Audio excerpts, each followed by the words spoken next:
कल हम ज्योमेट्री की परिभाषाएं प्रमेय ये सब कर रहे थे। ठीक है ना। तो कल हमने लास्ट तक पढ़ा था परिकेंद्र और अंतःकेंद्र। अंतःकेंद्र और परिकेंद्र तक हम पहुंच गए थे। अभी उसको आगे बढ़ाएंगे, है ना। कल ये सब चीजें हमने पढ़ी थी, समझी थी। आज हम इसको और आगे बढ़ाएंगे और चलेंगे इनके बारे में कुछ चर्चाएं करने के लिए, जिसमें से अंतःकेंद्र और परिकेंद्र के बारे में तो मोटा मोटी बात हो चुकी है। बस परिकेंद्र के बारे में एक सवाल है जो बड़ा अच्छे से कई बार डाला जाता है कि परिकेंद्र जो होता है, देखिए अंतःकेंद्र जो होता है वो हमेशा वृत्त के अंदर होता है। अंतःकेंद्र हमेशा वृत्त के अंदर होता है, इस बात को कहीं भी एक जगह नोट कर लेना। अंतःकेंद्र हमेशा वृत्त के अंदर होता है। रिपीट, अंतःकेंद्र क्योंकि अंतःवृत्त त्रिभुज के अंदर होता है। जब अंतःवृत्त ही अंदर होता है तो अंतःकेंद्र भी अंदर होता है। ठीक है। आपका जो अंतःवृत्त है, जो हमने कल देखा कि अंतःवृत्त वृत्त के अंदर हो, त्रिभुज के अंदर होता है। जब अंतःवृत्त त्रिभुज के अंदर होता है, जब वृत्त ही त्रिभुज के अंदर है तो केंद्र तो वृत्त के अंदर होगा, तो वो भी त्रिभुज के अंदर हो जाएगा। तो अंतःकेंद्र में कोई डाउट नहीं है कि अंतःकेंद्र कहाँ होता है, वो त्रिभुज के अंदर होता है। अंतःकेंद्र त्रिभुज के अंदर होता है। लेकिन परिकेंद्र के मामले में ये मामला थोड़ा सा अलग है। परिकेंद्र के मामले, परिकेंद्र जो होता है वो वृत्त के अंदर भी हो सकता है, भुजाओं के ऊपर भी हो सकता है, और वृत्त त्रिभुज से बाहर भी हो सकता है। त्रिभुज से बाहर भी हो सकता है। रिपीट करता हूं दोबारा से, अंतःकेंद्र में कोई शिकायत नहीं है। अंतःकेंद्र हमेशा त्रिभुज के अंदर होता है। अंतःकेंद्र हमेशा त्रिभुज के अंदर होता है। उसका सॉलिड जो है प्रमाण ये है कि अंतःकेंद्र मतलब अंतःवृत्त, अंतःवृत्त मतलब जो अंदर बनने वाला वृत्त। तो वृत्त ही अगर त्रिभुज के अंदर बन रहा है तो केंद्र उसके भी अंदर होगा। तो जब वृत्त ही त्रिभुज के अंदर है तो केंद्र भी त्रिभुज के अंदर होगा। तो अंतःकेंद्र त्रिभुज के अंदर होता है, बाहर नहीं होता, ना ही भुजाओं पे होता है, अंदर होता है। लेकिन परिकेंद्र के मामले में ये बात सही नहीं बैठती। परिकेंद्र, हाँ सुनने में लगता है कि अंदर होगा, लेकिन नहीं। परिकेंद्र में यही एक अच्छा सवाल बनता है कि परिकेंद्र जो है वो कहाँ स्थित है। अलग अलग प्रकार के त्रिभुज में परिकेंद्र अलग अलग जगह मिलता है, ये याद रखना बहुत इंपॉर्टेंट है। ये सवाल पूछा जाता है ना। और खासकर हमारा जो टीचर का एग्जाम है उसमें तो ये खास तौर पे पूछा जाता है। वरना नॉर्मली क्या माना जाता है कि केंद्र है तो अंदर ही होगा, वृत्त के तो अंदर ही होगा। वृत्त की डाउट नहीं कि वृत्त के बाहर हो सकता है, केंद्र कभी वृत्त से अंदर नहीं हो, बाहर नहीं हो सकता। वृत्त के तो अंदर होगा, लेकिन त्रिभुज के अंदर होगा, बात उसकी चल रही है कि त्रिभुज के अंदर होगा या नहीं होगा। तो डिपेंड करता है कि त्रिभुज कौन सा है। डिपेंड करता है त्रिभुज कौन सा है। अगर न्यून कोणीय त्रिभुज है, न्यून कोणीय त्रिभुज कौन सा होता है? जिसके तीनों कोण न्यून कोण हो, जिसके तीनों कोण न्यून कोण हो, उसे न्यून कोणीय त्रिभुज कहते हैं। और जो न्यून कोणीय त्रिभुज होता है मतलब प्रत्येक कोण 90 से छोटा है, प्रत्येक कोण, तीनों के तीनों कोण 90 से छोटे हैं, उसका नाम है न्यून कोणीय त्रिभुज। न्यून कोणीय त्रिभुज के अंदर परिकेंद्र हमेशा त्रिभुज के अंदर होता है, त्रिभुज के अंदर होता है। अगर न्यून कोणीय त्रिभुज है, तीनों कोण 90 से छोटे हैं, तो उसका परिकेंद्र त्रिभुज के अंदर आएगा। लेकिन अगर समकोण त्रिभुज है, समकोण त्रिभुज यानी जिसका एक कोण 90 और दो न्यून कोण, एक 90 और दो न्यून कोण, मतलब दो 90 से छोटे कोण और एक खुद 90 का कोण, इस केस में आपका जो परिकेंद्र होता है वो कर्ण के ऊपर होता है और कर्ण के भी मध्य बिंदु पर होता है। कर्ण के भी मध्य बिंदु पर होता है। कर्ण के जो कर्ण होता है, जो तिरछी भुजा होती है कर्ण, उसके ऊपर होता है और वहां पे भी मध्य में होता है, उस कर्ण के एकदम बीचों बीच होता है। ठीक है, ये बड़ा इंपॉर्टेंट रिजल्ट है, बहुत महत्वपूर्ण है। यहाँ आप देख सकते हैं, ये रहा, ये आपका समकोण त्रिभुज है। समकोण त्रिभुज में जो परिकेंद्र होता है वो यहाँ होता है, एकदम बीचों बीच इस पे। और आपका जो परिवृत्त होता है वो ऐसे बनता है।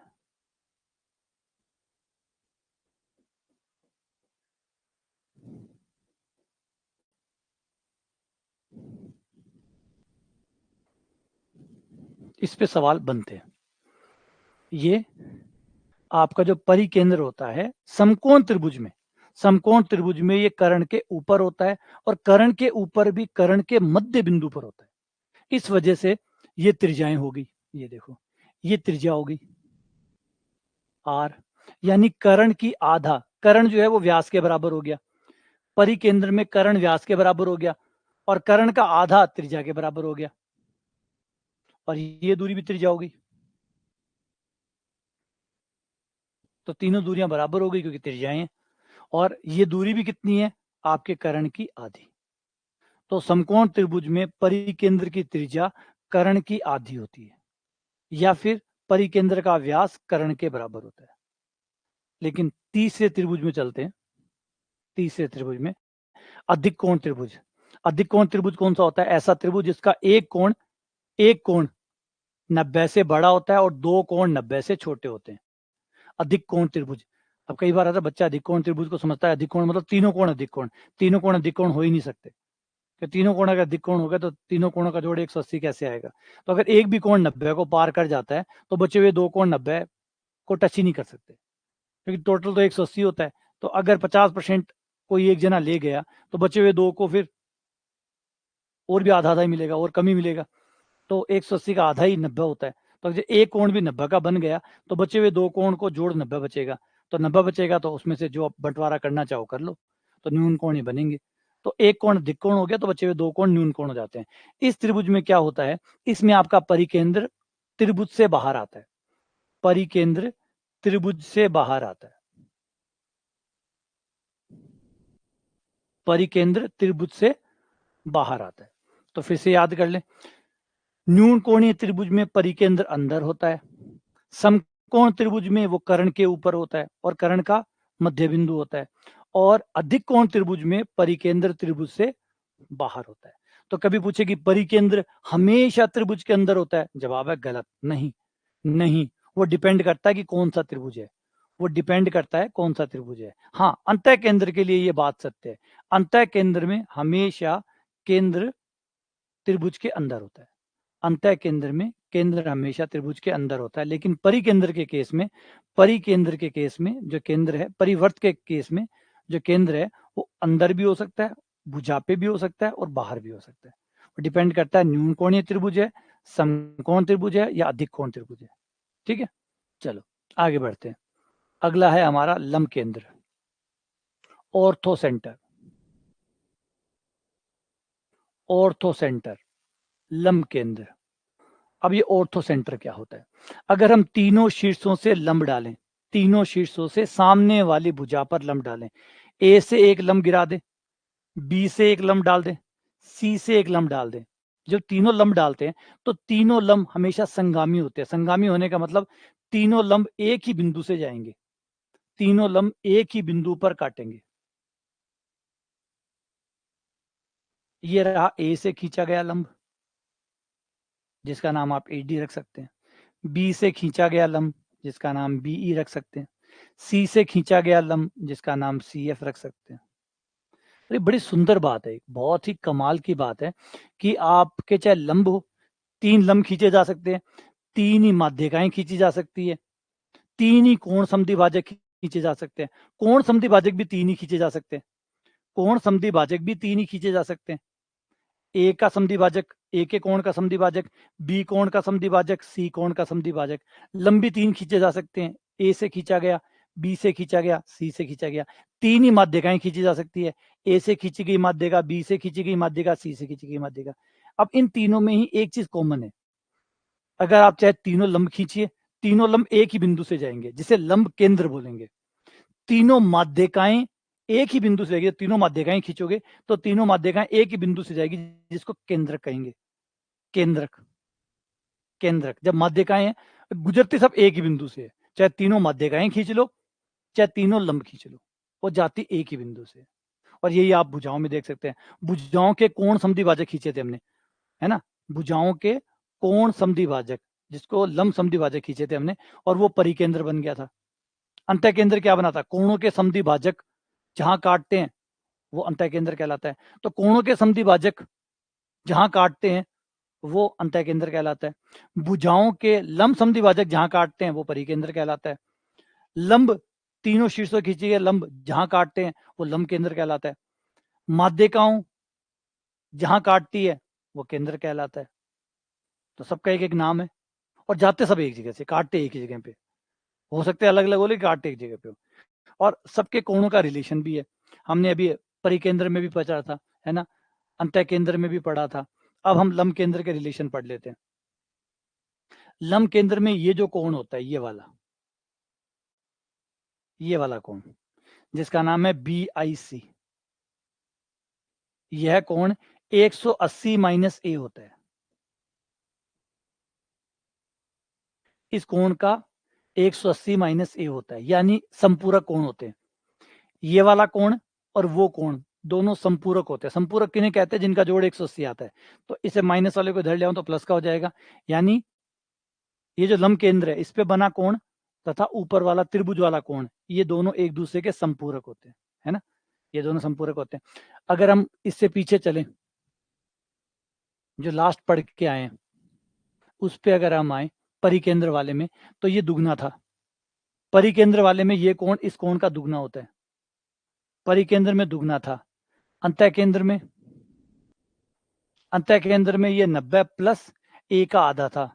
तो हर किसी का अपना अपना विज्ञान है। अंतः केंद्र में ये 90 प्लस ए का आधा था, अंतः परिकेंद्र में ये ए का दुगना आ रहा है, और लंब केंद्र में ये 180 माइनस ए आ रहा है। ठीक है ना, ये रिजल्ट याद रखना है। बार बार इस फॉर्मूले शीट को देखते रहिएगा ताकि चीजें दिमाग में बनी रहे। समझ गए? ये हो गया कोण। इसी प्रकार आपका दूसरा और तीसरा कोण भी हो जाएगा। रिलेशन वही है, हर कोण अपने सामने वाले कोण से 180 माइनस होता है। अब ये वाला कोण निकालोगे तो ये इसका 180 माइनस, ये वाला कोण निकालोगे तो ये 180 माइनस है। तो हर कोई 180 माइनस ए करने से आपको मिल जाएगा। अब लंब केंद्र की भी कहानी। लंब केंद्र अंदर होगा, बाहर होगा, ऊपर होगा? लंब केंद्र कहाँ होगा? लंब केंद्र कहाँ होगा? जैसे परिकेंद्र कहाँ था, तो न्यून कोण त्रिभुज में ये अंदर होता है। अगर आपका त्रिभुज न्यून कोण त्रिभुज है तो यह त्रिभुज के अंदर होता है, जैसे परिकेंद्र की तरह। परिकेंद्र की तरह अगर न्यून कोण त्रिभुज है तो ये अंदर होता है, समकोण त्रिभुज है तो ये भुजा के ऊपर होता है। समकोण त्रिभुज में ये भुजा के ऊपर होता है, लेकिन कर्ण के ऊपर नहीं होता, बल्कि यहां होता है। जहां पे 90 डिग्री का कोण बनता है वहां होता है। जहां 90 डिग्री का कोण बनता है वहां होता है। जहां 90 डिग्री का कोण बनता है वहां होता है। परिकेंद्र कहां होता है? कर्ण के मध्य बिंदु पर। कर्ण के मध्य बिंदु पे। लंब केंद्र समकोण त्रिभुज में कहां होता है? जहां पे 90 डिग्री का कोण बनता है उस बिंदु पे लंब केंद्र होता है। अधिक कोण त्रिभुज में कहां होता है?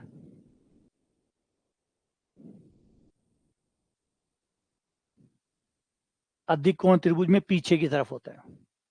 जहां पे अधिक कोण बन रहा है, जहां अधिक कोण बन रहा है उसके पीछे की तरफ होता है। ये देखो, उसके पीछे की तरफ लंब केंद्र पीछे की तरफ होता है, और परिकेंद्र आगे की तरफ होता था। देखो, परिकेंद्र आगे की तरफ होता था, याद हो तो। परिकेंद्र आगे की तरफ होता है और लंब केंद्र पीछे की तरफ होता है। थोड़ा सा याद रख सको इसको। आपका लंब केंद्र पीछे की तरफ होता है, होता बाहर ही है, होता बाहर ही है, होता बाहर ही है। इसमें भी बाहर होता है और उसमें भी बाहर होता है। अधिक कोण त्रिभुज अगर है, अधिक कोण त्रिभुज है तो उसका परिकेंद्र बाहर ही होगा, लेकिन जो अधिक कोण है उसके सामने की तरफ होगा, आगे की तरफ होगा, और लंब केंद्र पीछे की तरफ होगा। ठीक है। अब अगला है केंद्रक। केंद्रक, सेंट्रॉइड। केंद्र क्या होता है? अगर हम तीनों शीर्षों से माध्यिकाएं खींचे, माध्यिकाएं क्या होती है? जो आकर सामने वाली भुजा को आधा आधा बांट दे, सामने वाली भुजा को आधा आधा बांट दे। देखो, अलग अलग होते हैं, लंब अलग होता है, लंब अलग होता है, कोण समद्विभाजक अलग होता है, माध्यिका अलग होती है। हर कोई का अपना अपना काम करता है। कोण समद्विभाजक तो इस तरीके से निकलता है कि वो कोण को बराबर बराबर बांट के निकलता है, कोण को बांटता है। अब कोण को बांटता है तो भुजा को भी बांटेगा, ये जरूरी नहीं है। कोण को बांट रहा है तो सामने वाली भुजा को भी बांटेगा, ये जरूरी नहीं है।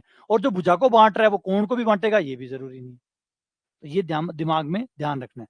कोण को बांट रहा है, क्योंकि नॉर्मल बच्चा क्या सोचता है, वो क्या समझता है कि उसको ऐसे ही लगता है कि जब कोण को बांट रहा है तो सामने वाली भुजा को भी बांटेगा, और भुजा को बांट रहा है तो कोण को भी बांटेगा, जबकि नहीं, कोण समद्विभाजक कोण को बांटता है, भुजा को बांटना जरूरी नहीं है।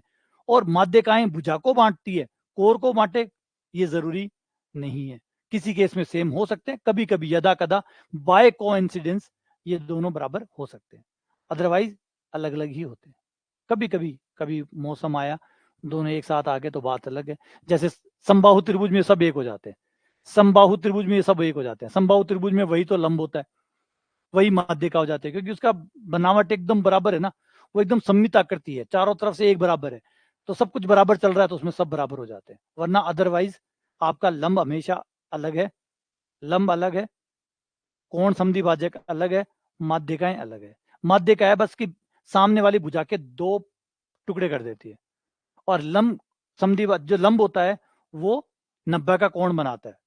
अब वो समद्विभाजन करे या ना करे उसकी कोई गारंटी नहीं है, वो 90 का कोण बनाएगा ये गारंटी है। और इसी प्रकार कोण समद्विभाजक कोण को बांटेगा। अब सामने वाली भुजा समद्विभाजित हो या ना हो, 90 का कोण बने ना बने वो उसकी हेडेक नहीं है। जो उसने गारंटी ली है कि मैं कोण को काटूंगा, कोण को आधा आधा करूंगा, तो वो कोण को आधा आधा करता है, बस जो जिस लिए बना है वो अपना काम कर रहा है।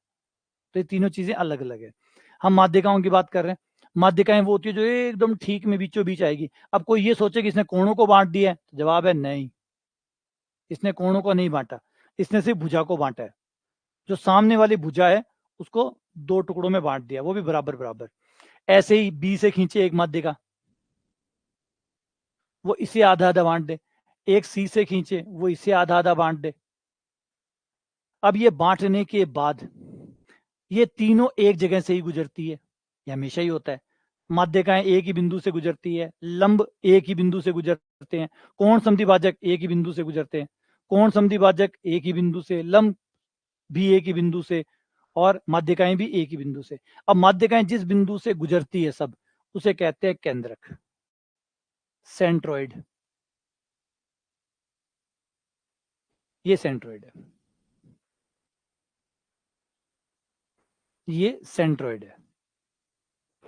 और माध्यिका जिस अनुपात में बढ़ती है, ये बड़ा सुंदर है, माध्यिकाएं जिस अनुपात में बढ़ती है वो 2:1 होता है, वो 2:1 होता है। आप देख सकते हो कि यहां तक माध्यिका बड़ी है और यहां छोटी है, तो ये 2:1 होता है।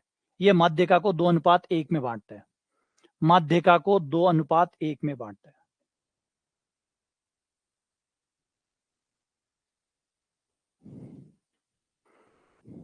और इससे भी प्यारी चीज, ये पूरे त्रिभुज के 6 इक्वल टुकड़े करता है, 6 इक्वल टुकड़े। ये सबके सब त्रिभुज बराबर है। इस त्रिभुज का क्षेत्रफल, इस त्रिभुज का क्षेत्रफल, इस त्रिभुज का क्षेत्रफल, इस त्रिभुज का क्षेत्रफल, इस त्रिभुज का क्षेत्रफल और इस त्रिभुज का क्षेत्रफल बराबर है। 6 बराबर त्रिभुज बनाता है ये, बाकी कोई भी नहीं बनाता। लंबी ये काम नहीं करता, ये इसकी खास बात है। ठीक है, आ जाओ आगे बढ़ते हैं। अगला हिस्सा है चतुर्भुज, 4 भुजाओं वाली आकृति, जिसमें 4 भुजाएं होती है। जो 4 भुजाओं से घिरी हुई आकृति है वो चतुर्भुज कहलाती है। ये 4 भुजाओं वाली आकृति है। इस 4 भुजाओं वाली आकृति में कोई भुजाएं समानांतर हो भी सकती है, नहीं भी हो सकती। चतुर्भुज का मतलब होता है 4 भुजाएं। अब 4 भुजाएं कैसी भी हो, अगर 4 भुजाएं तो वो चतुर्भुज है। फिर चतुर्भुज में भी खास प्रकार के चतुर्भुज आते हैं, चतुर्भुजों में खास प्रकार के चतुर्भुज आते हैं, वर्ग है, आयत है, समांतर चतुर्भुज है, सम चतुर्भुज है, समलंब चतुर्भुज है, इस टाइप के अलग अलग चतुर्भुज आते हैं। फिलहाल चतुर्भुज का तो मतलब होता है जिसकी 4 भुजाएं हैं, कैसी भी 4 भुजाएं हो, बस 4 भुजाएं वो चतुर्भुज कहलाता है। तो अगर हम खाली एक चतुर्भुज की बात करें, कोई खास टाइप के चतुर्भुज की बात ना करें, कॉमन बात करें, तो फिर चतुर्भुज का जब भी आपको क्षेत्रफल निकालना हो उसका सूत्र ये होता है, इसके चारों कोणों का योग 360 होता है। चतुर्भुज चाहे कोई सा भी प्रकार का हो, उसके चारों कोणों का योग हमेशा 360 होगा। उसका क्षेत्रफल का कॉमन सूत्र, चाहे कोई सा भी चतुर्भुज क्यों ना हो, ये सूत्र सब पे काम करेगा। 1/2 डी गुणा H1 गुणा H2, H1 प्लस H2, ये प्लस है, H1 प्लस H2, ये वाला। डी क्या है, डी है आपका विकर्ण। डी है चतुर्भुज का एक विकर्ण, चतुर्भुज का एक विकर्ण, और उस विकर्ण पर डाले गए लंब, एक शीर्ष से डाला गया लंब H1 है, दूसरे शीर्ष से डाला गया लंब H2 है। तो इस चतुर्भुज का क्षेत्रफल इस सूत्र द्वारा 1/2 डी H1 प्लस H2 से प्राप्त किया जा सकता है। अब ये इस बात से कोई फर्क नहीं पड़ेगा, इस बात से कोई फर्क नहीं पड़ेगा कि आपका चतुर्भुज कौन से प्रकार का है, कोई भी प्रकार का हो, ये सूत्र हमेशा वैलिड है, ये सूत्र हमेशा सत्य है। समांतर चतुर्भुज है तो भी, समचतुर्भुज है तो भी, वर्ग है तो भी, आयत है तो भी, और या कुछ और भी है ही नहीं, कोई नाम ही नहीं है, बस चतुर्भुज है तो भी, ये हमेशा सत्य वाला सूत्र है। ठीक है, आ जाओ। अब 5 प्रकार के खास चतुर्भुजों की बात कर लेते हैं, जिसमें पहला आता है आपका आयत। पहला आयत, आयत जिसके आमने सामने की भुजाएं बराबर होती है, आमने सामने की भुजाएं बराबर होती है, प्रत्येक भुजा 90 डिग्री का कोण बनाती है। ठीक है, विकर्ण एक दूसरे को समद्विभाजित करते हैं, विकर्ण जब काटते हैं तो अपने आप को आधा आधा कर लेते हैं, जैसे ए ओ पे काटा तो ये विकर्ण बराबर है ये विकर्ण, विकर्ण आधे आधे हो जाते हैं, जहां पे भी काटते हैं वहां विकर्ण हाफ हाफ हो जाते हैं।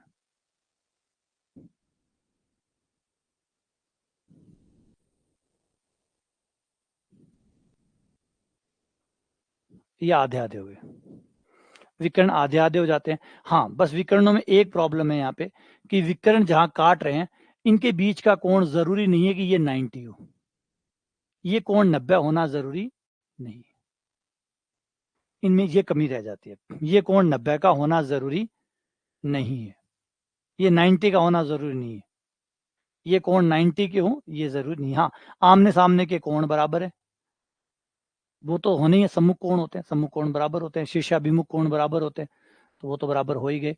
लेकिन 90 के कोण हो ये जरूरी नहीं है, विकर्ण समद्विभाजित करते हैं लेकिन कोण 90 बनाते हैं ये जरूरी नहीं है।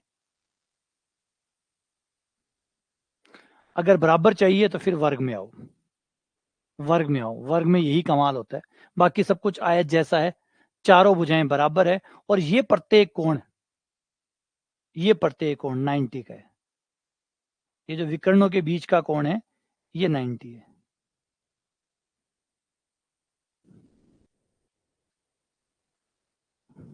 ये प्रत्येक कोण 90 का है।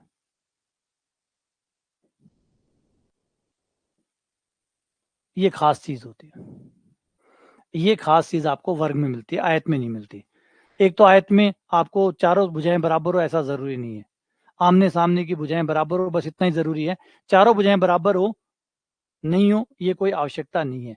तो वर्ग जो होता है वो आयत का एक विशेष रूप होता है, यानी अगर मैं वर्ग को आयत बोलूं तो चल जाएगा, अगर मैं वर्ग को आयत बोलूं तो चल जाएगा, लेकिन आयत को वर्ग नहीं बोल सकता, वर्ग को आयत बोल सकता हूं, क्योंकि आयत जिसके आमने सामने की भुजाएं बराबर हो और प्रत्येक कोण 90 डिग्री का हो, तो यहाँ देख सकते हो आमने सामने की भुजाएं बराबर है और प्रत्येक कोण 90 डिग्री का है, तो वर्ग को आप आयत कह सकते हैं, लेकिन आयत को वर्ग नहीं कह सकते, है ना। जैसे आप प्रधानमंत्री को इंसान कह सकते हो, लेकिन किसी भी इंसान को प्रधानमंत्री नहीं कह सकते, क्योंकि हर प्रधानमंत्री एक इंसान होता है, तो प्रधानमंत्री को आप इंसान कह सकते हैं, लेकिन किसी भी इंसान को आप प्रधानमंत्री नहीं कह सकते, क्योंकि हर कोई इंसान प्रधानमंत्री नहीं होता।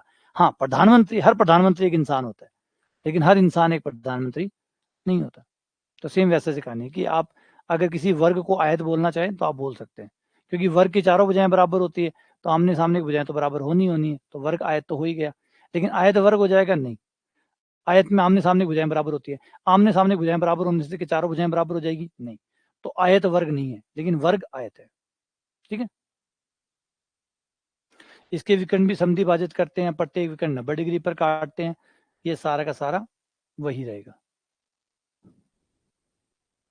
हाँ, स्क्वायर में 90 का कोण होते हैं, वर्ग में ये सारे कोण 90 90 90 के होते हैं। ये वर्ग में खास बात है जो उसे अलग करती है।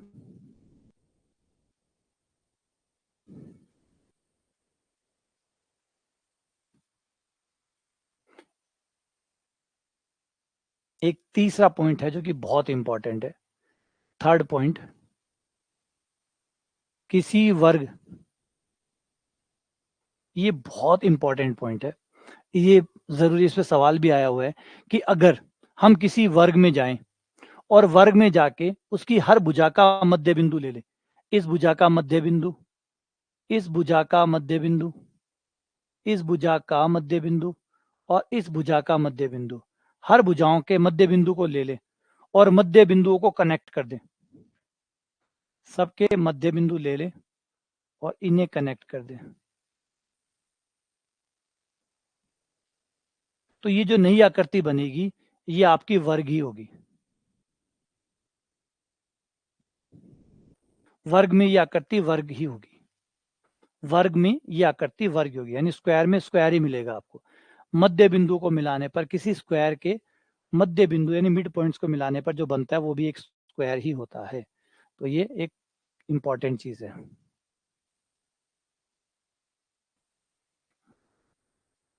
समांतर चतुर्भुज ये बड़ा खास है। पैरेललोग्राम, पैरेललोग्राम ये बड़ा कमाल का है क्योंकि ये सबको कवर कर लेता है, इसका बड़ा महत्व है। तो इस पे आ जाओ। समांतर चतुर्भुज, समांतर चतुर्भुज में आमने सामने की भुजाएं बराबर होती है, आमने सामने की भुजाएं बराबर होनी चाहिए, ठीक है, समांतर होनी चाहिए, भुजाएं समांतर हो और बराबर हो, बस। इसका मतलब है कि फिर तो आयत भी एक समांतर चतुर्भुज है, बिल्कुल है, आयत भी एक समांतर चतुर्भुज है, क्योंकि आयत में भी आमने सामने की भुजाएं बराबर होती है, आमने सामने की भुजाएं बराबर होती है, समांतर होती है। परिभाषा को देखो, आमने सामने की भुजाएं बराबर हो तथा समांतर हो, बराबर और समांतर हो, तो आयत में ये बात सत्य है या नहीं है? आयत में भी तो आमने सामने की भुजाएं बराबर होती है, समांतर होती है, तो इसका मतलब समांतर चतुर्भुज, हर आयत जो है वो एक समांतर चतुर्भुज भी हुआ, हर आयत एक समांतर चतुर्भुज भी हुआ, हर वर्ग एक समांतर चतुर्भुज भी हुआ, वर्ग समांतर चतुर्भुज हुआ, क्योंकि वर्ग में भी आमने सामने की भुजाएं बराबर है, आमने सामने की भुजाएं समानांतर है, वर्ग में भी आमने सामने की भुजाएं बराबर है, समांतर है, तो इस हिसाब से वो भी समांतर चतुर्भुज हुआ। आयत भी समांतर चतुर्भुज हुआ, तो आयत और वर्ग समांतर चतुर्भुज होता है। लेकिन हर समांतर चतुर्भुज आयत और वर्ग होते हैं? नहीं, कह नहीं सकते, क्योंकि वर्ग बनने के लिए उसे 90 का कोण भी लाना पड़ेगा।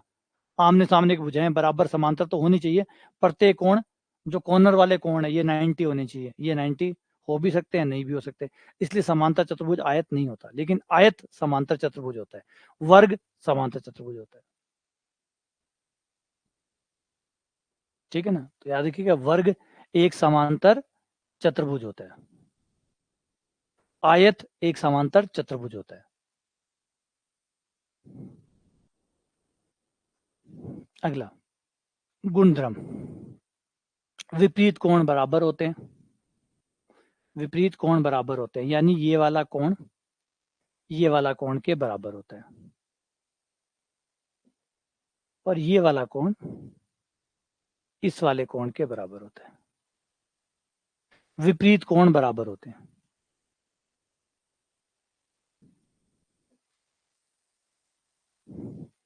विपरीत कोण बराबर होते हैं, ठीक है। साथ ही साथ ये ऐसे करोगे तो भी बराबर होंगे, ये वाला कोण एकांतर कोण, ये वाला कोण इस वाले कोण के बराबर है, क्यों? क्योंकि एकांतर कोण है। हमने पढ़ा है कि दो समांतर रेखाओं को, ये दो समांतर रेखाएं, दो समांतर रेखाओं को जब एक तिर्यक रेखा काटती है तो उसके एकांतर कोण बराबर होते हैं, तो इस वजह से ये दोनों कोण बराबर होंगे। ऐसे ही ये वाले कोण, ये वाला कोण इसके बराबर होगा, कोण एक बराबर कोण दो, कोण तीन बराबर कोण चार, और पूरा कोण का जोड़ बराबर आ जाएगा, कोण एक और तीन मिलाकर कोण दो और चार के बराबर हो जाएंगे। तो ये कह रहा है कि विपरीत कोण बराबर होंगे। आसन कोणों का जोड़, आसन कोण मतलब दो लगातार कोणों का जोड़, दो लगातार कोण, एक ये वाला कोण और एक ये वाला कोण, ये दो जो नीचे वाले दो कोण है, ये दो कोण या ये दो कोण या ये दो कोण या ये दो कोण, दो लगातार कोणों का जोड़ 180 होता है, दो लगातार कोणों का जोड़ 180 होता है। समांतर चतुर्भुज में दो लगातार कोण, आमने सामने वाले नहीं, विपरीत कोण नहीं, दो लगातार, A B, B C, C D, D A, कोई भी दो लगातार कोण लोगे तो उनका जोड़ 180 होता है।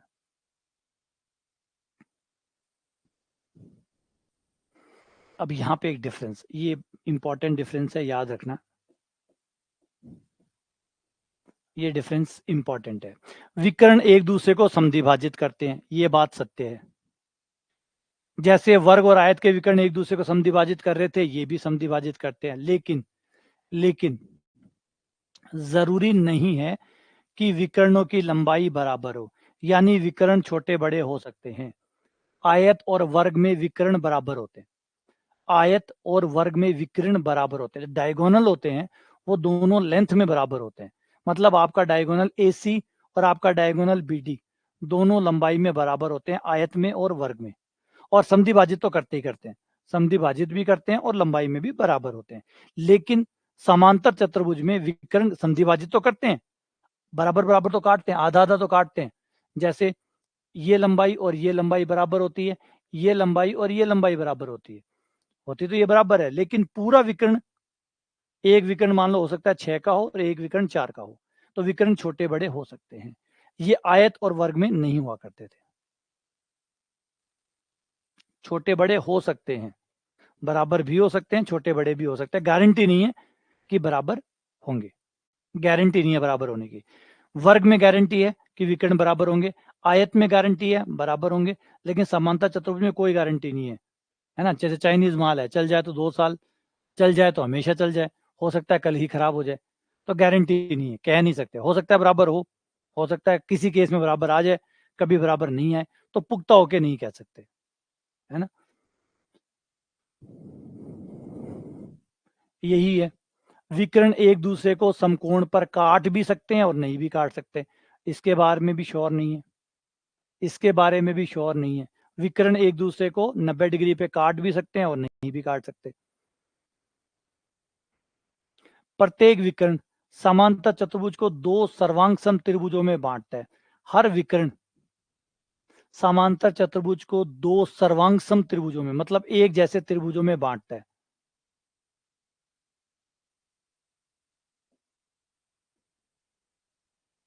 समांतर चतुर्भुज का जो विकर्ण होता है, कोई भी विकर्ण ले लो, चाहे AC ले लो चाहे BD ले लो,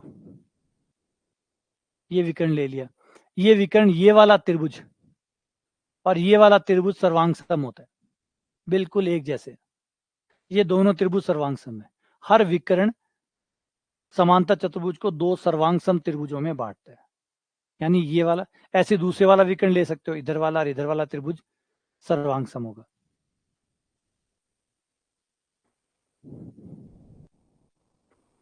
अब यहाँ पे ये वाला रिजल्ट कमाल का रिजल्ट है।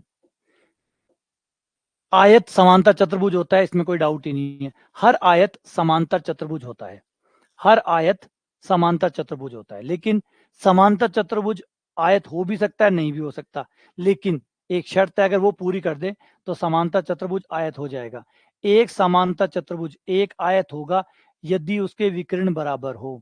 अगर विकर्ण बराबर हो गए तो समांतर चतुर्भुज आयत हो जाएगा, समांतर चतुर्भुज आयत बन जाएगा। इस बात को अगर हम गणित की भाषा में लिखें तो ये है कि आयत जब भी होगा वो एक समांतर चतुर्भुज भी होगा। प्रत्येक आयत एक समांतर चतुर्भुज भी होता है, तो इसमें तो कोई दिक्कत नहीं है, ये बात तो हमेशा सत्य है। लेकिन समांतर चतुर्भुज आयत होगा, ये केवल तब होगा जो आपके विकर्ण AC बराबर हो BD। अगर समांतर चतुर्भुज के विकर्ण बराबर हैं तो फिर समांतर चतुर्भुज आयत बन जाएगा। तो आप कह सकते हैं कि ये समांतर चतुर्भुज आयत भी है, ये समांतर चतुर्भुज आयत भी है। आई बात समझ में?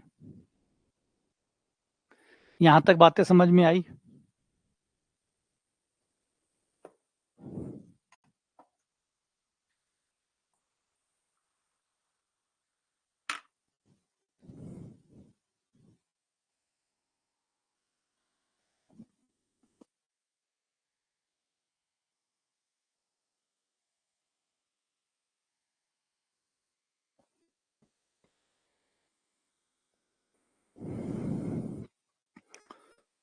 बाकी लोग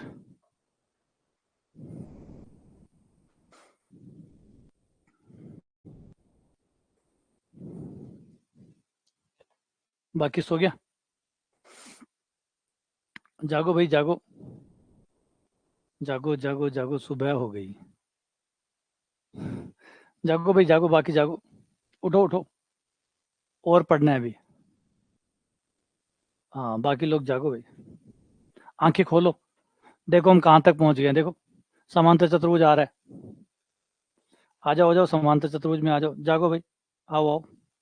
समांतर चतुर्भुज चल रहा है, सम चतुर्भुज तक पहुंचने वाले हैं।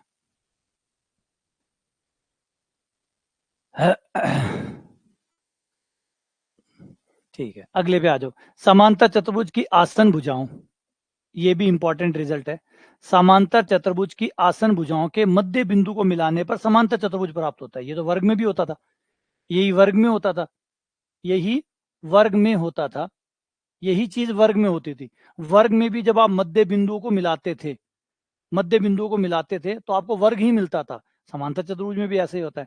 समांतर चतुर्भुज में भी मध्य बिंदुओं को मिलाने पर समांतर चतुर्भुज भी प्राप्त होता है। आयत में भी ऐसे ही होता है, आयत में भी यही बात होती है। आयत में भी जब आप मिलाते हैं तो आपको आयत ही मिलता है, ठीक है। और ये समांतर चतुर्भुज में भी ये बात सत्य है। अब आ जाते हैं सम चतुर्भुज में। सम चतुर्भुज वो जिसकी चारों भुजाएं बराबर है। इसमें थोड़ा सा मामला फंसता है, इसका ध्यान रखिएगा, इसमें मामला फंसता है। इसमें सिर्फ इतनी बात सत्य है कि इसकी चारों भुजाएं बराबर है। विकर्ण बराबर होने की कोई गारंटी नहीं है, और जिस दिन विकर्ण बराबर हो गए उस दिन कमाल हो जाएगा, लेकिन होते नहीं है। विकर्ण बराबर नहीं होते। सम चतुर्भुज के बारे में लोगों की गलतफहमी रहती है कि उसके विकर्ण बराबर रहते हैं, क्योंकि चारों भुजाएं बराबर है तो जब चारों भुजाएं ही बराबर है तो विकर्ण भी बराबर होंगे। जवाब है नहीं, नहीं, नहीं, नहीं। चारों भुजाएं बराबर है, इसकी ये गारंटी नहीं बनाता कि विकर्ण भी बराबर है। हो सकते हैं विकर्ण बराबर है, हो सकता है नहीं बराबर, ठीक है ना।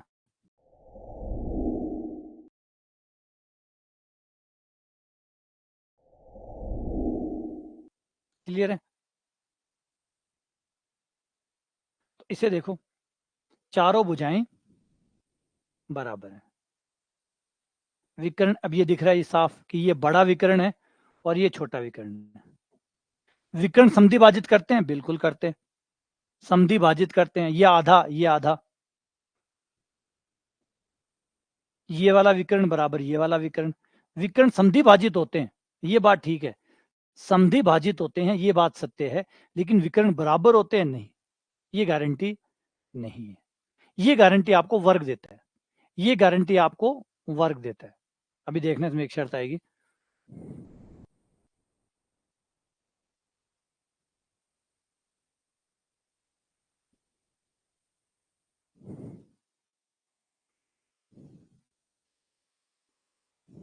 ये विपरीत कोण बराबर होते हैं समांतर चतुर्भुज के हिसाब से, जैसे उसमें होते थे सामने के बराबर होते हैं। दो आसन कोणों का जोड़ 180 होता है, समांतर चतुर्भुज में जो होता था वही होता है। आसन भुजाओं के मध्य बिंदु को, ये वाली लाइन, ये देखो, ये थोड़ा सा उल्टा रिजल्ट है, ऐसे रिजल्ट की जगह बनती है पेपर में। अब अगर आप सम चतुर्भुज की आसन भुजाओं के मध्य बिंदुओं को मिला दें तो आयत बनता है, आयत बनता है। नॉर्मली हम जानते हैं कि भाई सेम चल रहा था तो हमने सोचा कि ठीक है सम चतुर्भुज है तो मिलाएंगे तो सम चतुर्भुज बनेगा। यहाँ पे आयत बनता है, मध्य बिंदु को मिलाने से एक आयत बनता है। एक समांतर चतुर्भुज, अगला रिजल्ट, एक समांतर चतुर्भुज एक सम चतुर्भुज होगा यदि उसके विकर्ण एक दूसरे पर लंब हो। अगर विकर्ण लंबवत हो, यानी विकर्ण AC और BD अगर एक दूसरे से 90 डिग्री पे हो, AC लंब हो BD पर, तो समांतर चतुर्भुज सम चतुर्भुज बन जाता है। समांतर चतुर्भुज सम चतुर्भुज बन जाता है। देखो सम चतुर्भुज तो समांतर चतुर्भुज होता ही है, सम चतुर्भुज तो समांतर चतुर्भुज होता ही है। प्रत्येक सम चतुर्भुज समांतर चतुर्भुज होता है। प्रत्येक सम चतुर्भुज समांतर चतुर्भुज होता है।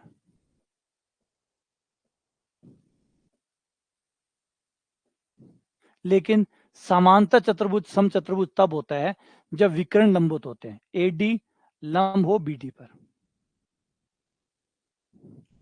AC लंब हो BD पर। अगला लास्ट चतुर्भुज, समलंब चतुर्भुज, समलंब चतुर्भुज ऐसा चतुर्भुज जिसकी दो भुजाएं तो समांतर हो और बची हुई दो भुजाएं असमांतर हो।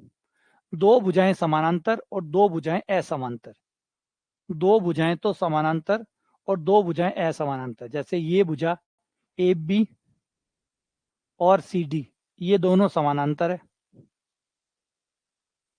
ए बी समांतर है सी डी के, परंतु दो भुजाएं और ए डी समांतर नहीं है बी सी के। तो दो भुजाएं समानांतर है और दो भुजाएं असमानांतर है, ऐसा चतुर्भुज समलंब चतुर्भुज कहलाता है, समलंब चतुर्भुज कहलाता है।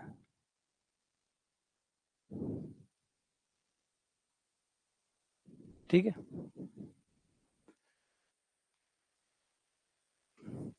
इसमें जो काम की चीज है वो ये वाली याद कर लो, ये जरूरी है। ये रिजल्ट जो है ये हम उस समय याद नहीं कर सकते।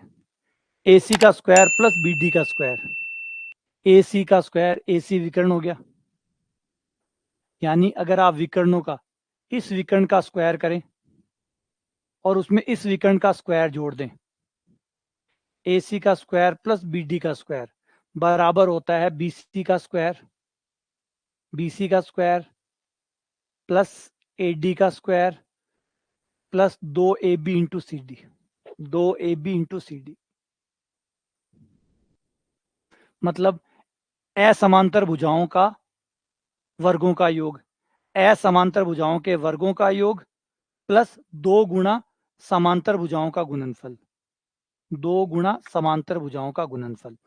विकर्णों के वर्गों का योग, विकर्णों के वर्गों का योग बराबर होता है असमांतर भुजाओं के वर्गों का योग प्लस दो गुणा समांतर भुजाओं का गुणनफल, दो गुणा समांतर भुजाओं का गुणनफल। दोबारा से, किसी समलंब चतुर्भुज के अंदर, कोई समलंब चतुर्भुज अगर है तो उसके अंदर विकर्णों के वर्गों का योग, विकर्णों के वर्गों का योग आपके असमांतर जो समांतर नहीं है उनके वर्गों का योग प्लस दो गुणा जो भुजाएं समानांतर है उनका गुणनफल। अब ये इसलिए है कि अब ये जो रिजल्ट है, अब अगर ये पेपर में आ गया, पेपर में सिर्फ इतना आ गया A C square plus B D square बराबर है, तो पेपर में आप ये नहीं कर सकते कि आप व्युत्पन्न करके दिखा दे। पेपर में आप व्युत्पन्न नहीं कर सकते। पेपर में तो अगर आपको याद है तो आप डायरेक्ट वहां पे टिक मार देंगे, वरना अगर अपना अटेम्प्ट करने की कोशिश की तो आप उत्तर तक नहीं पहुंचेंगे। कन्फर्म है उस पेपर में तो उत्तर तक नहीं पहुंचेंगे, क्योंकि ये कोई ऑब्वियस बात है। अगर व्युत्पत्ति भी है तो पहले तो हमें याद तो हो कि व्युत्पत्ति होती कैसी है, और व्युत्पत्ति अगर याद ही है तो फिर तो फॉर्मूला भी याद होगा। तो उस समय तो व्युत्पत्ति भी याद नहीं है, तो व्युत्पत्ति बनाएंगे, सोचेंगे क्या क्या हो सकता है, कैसे कैसे हो सकता है। तो ये सीधे रिजल्ट है। अगर काम डायरेक्ट आपको याद है तो फायदा मिल जाएगा, नहीं याद है तो फिर छोड़ने के अलावा कोई और उपाय नहीं है। और वही सबसे बेस्ट ऑप्शन है, छोड़ने वाला, बजाय टाइम खराब करने के। आगे अगली आकृति, सबसे फेवरेट, सर्कल। सर्कल से जुड़ी हुई बहुत सारी थ्योरम है। देखो थ्योरमों की कमी नहीं है, ये सिर्फ लिमिटेड थ्योरम है जितनी अभी बताइए। आपको लग रहा होगा बहुत सारी थ्योरम है, ये बहुत सारी थ्योरम नहीं है, बहुत कम थ्योरम है। अगर हम त्रिभुजों पे जाए ना तो भरा पड़ा है, त्रिभुजों में थ्योरम जो है ना वो भरी पड़ी है। ये तो हम लिमिट कर रहे हैं कि हाँ ठीक है भाई, हमारा सिलेबस में ये पूछा जाता है या यहाँ तक पूछा जाता है वो है, वरना मैंने कहा ना 6000 साल का है ज्योमेट्री। ज्योमेट्री का इतिहास 6000 सालों का है, और 6000 सालों में ज्योमेट्री को हर किसी ने हर तरीके से एक्सप्लोर किया है, और इतना एक्सप्लोर किया है कि उसमें इतनी परमें है, इतनी परमें है, और इतने इतने नामों से परमें है कि पूछो मत। हाथ जोड़ी करनी पड़ती है भैया, बस इतनी ही थी। और वो भी वो कर रहे हैं जो शुरुआत में जो परमें आई थी, जो सभ्यता के विकास में शुरुआत में जो परमें आई थी, हम सिर्फ उतनी परमें रख रहे हैं बस। सारी परमें तो ऐड ही नहीं कर रहे हैं, सारी परमें तो पता नहीं क्या क्या खोज लिया है, त्रिभुज में क्या क्या ढूंढ निकाला है, वो तो अंतहीन है। और शुरुआत वाली जो शुरू में जो गणितज्ञों ने दी थी शुरुआत वाले पार्ट के अंदर, थेल्स वाली, पाइथागोरस वाली, सिर्फ वहां तक की परमों पे हम जोर कर रहे हैं, बाकी तो ऐड ही नहीं कर रहे। तो पता नहीं वो 6 point 9 point theorem, 9 point theorem भी है, एक आइलर बिंदु थ्योरम भी है, त्रिभुजों के अंदर ही है। आइलर परमी है, एक नो है, एक पता नहीं क्या क्या मैथमेटिशियन के नाम है, उनके नाम पे ढेर सारी थ्योरम जो है वो बनाई हुई है। अगर आप नेट पे जाके सर्च करें त्रिभुजों की थ्योरम तो सैकड़ों थ्योरम खुल जाएंगी जो हाल फिलहाल में पिछले 50-60 सालों में उत्पन्न हुई है। तो सोचो उससे पहले कितनी और बनी होगी। तो इसलिए अपने आप को रोक रहे हैं कि भैया हम जो बेसिक जब शुरुआत हुआ था उस समय जो थ्योरम आई थी सिर्फ वहां तक के ही प्रॉब्लम लेने वाले हैं।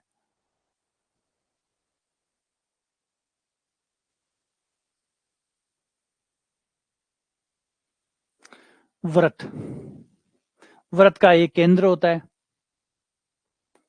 एक त्रिज्या होती है और हर बिंदु केंद्र से समान दूरी पे होता है। हर बिंदु केंद्र से समान दूरी पे होता है और इस समान दूरी को त्रिज्या कहते हैं। इसे त्रिज्या कहते हैं।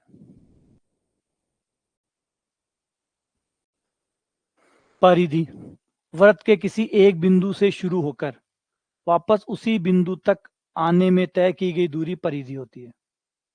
ये परिधि होगी।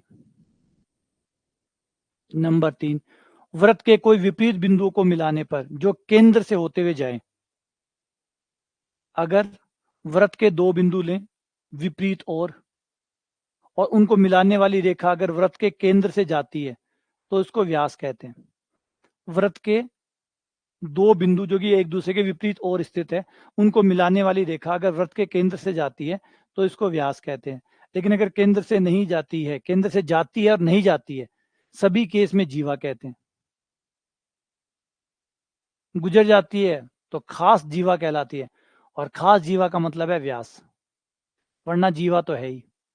वृत्त के किन्हीं दो बिंदुओं को मिलाने से जो बनती है वो जीवा होती है और वह जीवा अगर केंद्र से गुजर जाए तो उस खास जीवा को व्यास कहते हैं, उसे व्यास कहते हैं। ये आपकी सबसे बड़ी ब्रांच है, इससे बड़ी ब्रांच नहीं हो सकती। ज्योमेट्री सबसे बड़ी ब्रांच है। गणित की सारी ब्रांचेस जहाँ ग्रुप थ्योरी तो है वो तो अभी यानी 200 साल का इतिहास होगा ज़्यादा से ज़्यादा ग्रुप थ्योरी का। 1840 या 1850 के आसपास ग्रुप थ्योरी स्टार्ट होती है और अभी 2024 चल रहा है तो मुश्किल से 250 साल 200-250 साल का इतिहास है। इसके पास 6000 साल का इतिहास है। 6000 साल में इसलिए मान रहा हूँ कि जहाँ से शुरुआत हुई है, क्योंकि हम ये मान के चल रहे हैं कि जब मानव ने थोड़ा बहुत सीख लिया होगा, थोड़ा सिविलाइज हो गया होगा, तब उसने ज्योमेट्री को पढ़ना शुरू किया होगा। जबकि हकीकत तो ये है कि ज्योमेट्री पहले आई है, नंबर बाद में आए हैं। सच में ये है। फिर आप अपने बच्चों को देखिए, आपका बच्चा 1 2 3 पहले सीखता है या चित्र बनाना पहले सीखता है? आप गौर करिए कि जो बच्चा होता है घर में वो क्या पहले करता है, 1 2 3 बनाना पहले सीखता है या उन 1 2 3 को काम में लेना, 1 2 3 लिखना पहले सीखता है या चित्र बनाना पहले सीखता है? तो चित्र पहले आते हैं या 1 2 3 पहले आता है? तो आपको पता चलेगा कि चित्र पहले आए थे। 1 2 3 तो बहुत बाद में की बात है, बहुत बाद में। तो यही मानव सभ्यता का 6000 तो तब मान के चल रहा हूँ क्योंकि डायग्राम बहुत पहले से इंसान डायग्राम बनाता आ रहा है। क्योंकि जब उसके पास कोई लिपि नहीं थी, आज तो इतनी सारी लिपियां हो गई है, जब कोई लिपि नहीं थी उसके पास तो वो अपनी चीजों को अभिव्यक्ति चित्रों के माध्यम से करता था। तो चित्र उसने तब से ही शुरू कर दिए थे और चित्र ही ज्यामिति है। चित्र ही ज्यामिति है तो जब पहला चित्र बना होगा, अगर वहां से काउंट करें तब तो ज्यामिति को बहुत साल हो गए, शायद हजारों सालों से भी ज्यादा हो गए होंगे। अगर उस दिन से काउंट करें जिस दिन इंसान ने अपना पहला चित्र बनाया होगा, कुछ भी कुरेदा होगा दीवार के ऊपर या जमीन के ऊपर, मतलब वहां से ज्यामिति का शुरुआत हुई होगी। और वो अगर शुरू हुई है तो हम कह सकते हैं कि कम से कम जितना मानव सभ्यता का इतिहास है उससे कुछ साल कम कर दीजिए, उतना ज्यामिति का इतिहास होगा।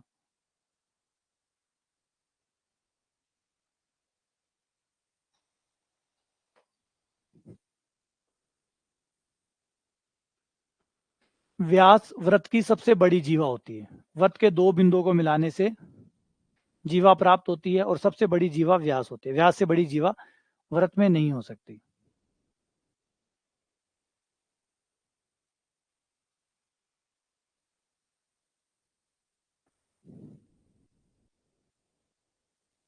अब थोड़ी सी परमे पे आ जाते हैं। किसी भी जीवा पर, कोई भी जीवा है, उस जीवा पर अगर केंद्र से लंब डालें, केंद्र से लंब डालें तो लंब उसको समद्विभाजित कर देता है। या केंद्र से खींची गई रेखा अगर जीवा को समद्विभाजित करती है तो वो लंब है। लंब है तो समद्विभाजित करेगी, समद्विभाजित कर रही है तो लंब है।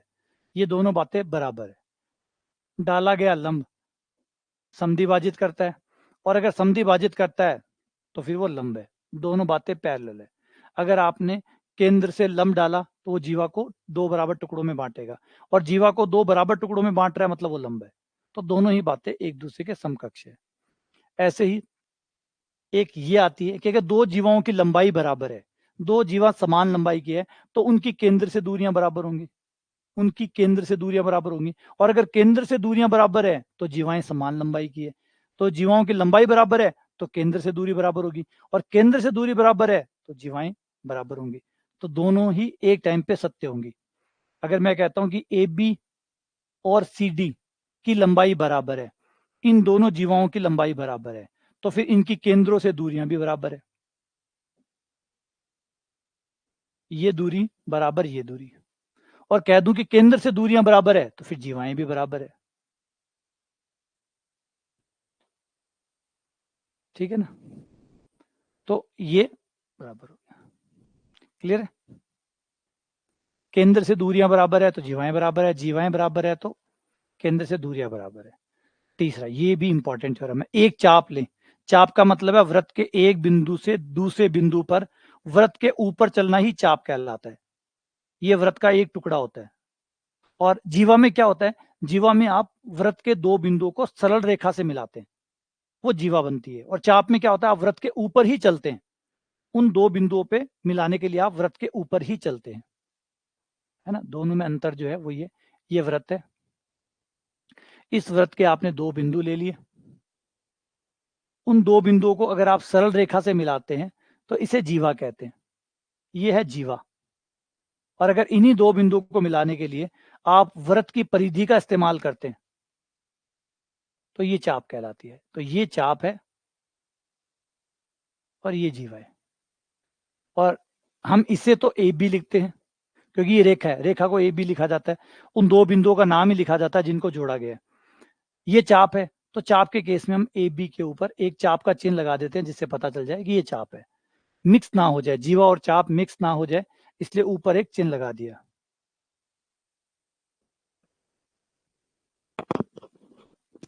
देखो, यूक्लिड और थेल्स ज्यादा पुराने नहीं है। अगर हम यूक्लिड थेल्स की बात करें तो ज्यादा पुराने नहीं, 600 साल के आसपास, 600 ईसा पूर्व में थेल्स हुआ करते थे।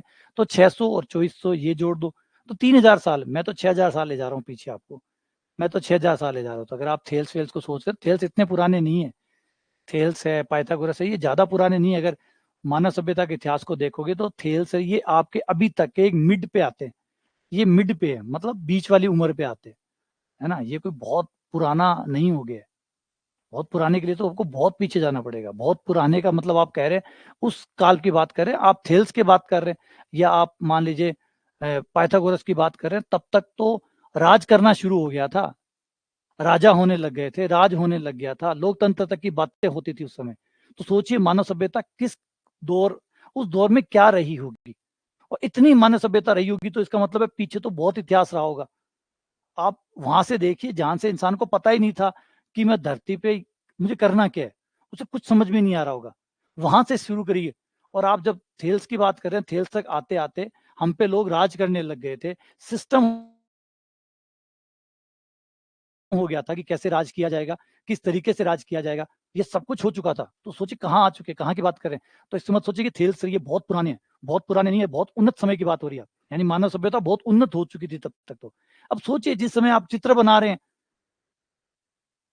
और उस मानव को सोचिए जिसको पता ही नहीं है कि हो क्या रहा है, उसे समझ में ही नहीं आ रहा, उसे यही समझ में नहीं आ रहा होगा कि मुझे कुछ खाना भी है, और मुझे खाना भी है तो क्या खाना है। हो सकता है पहले वो पत्थर खा रहा हो, दांत टूटे हो, तो उसे पता चला होगा पत्थर नहीं खाना। सोचो अभी वो समझ पा रहा है कि क्या करना है क्या नहीं करना है। वो है मानव सभ्यता का शुरुआत। और आप जिसकी बात सोच रहे हैं कि वहां बहुत पुराना जिसको मान रहे हैं, वो बहुत पुराना नहीं है। पुराना तो वो है जहां वो पहले पत्थर खा रहा है ना, कहीं मिट्टी खा रहा है, कंकर खा रहा है, हर तकलीफ से समझ में आता है कि ये खाना है और ये नहीं खाना है। आप उस समय आइए, तब गैप समझ में आ जाएगा। और यहाँ तो आप पेन लेके बैठे हैं, चित्र बना रहे हैं, और चित्र बनाने भी दे रहे हैं। आसपास में शेर नहीं है, भालू नहीं है, जंगल नहीं है, और आप बैठ के चित्र बना पा रहे हैं, मतलब आपके पास कुछ ना कुछ ऐसा है जिसके ऊपर आप चित्र बना सकते हैं। आपने पेन का आविष्कार कर लिया, पेन का मतलब कलम से है, यहाँ कलम का आविष्कार कर लिया, शाही का आविष्कार कर लिया, आप इस मुकाम तक पहुंच गए हैं, तो इसका मतलब आप आविष्कार भी शुरू कर चुके हैं। तो ये तो कहाँ पुराना हुआ।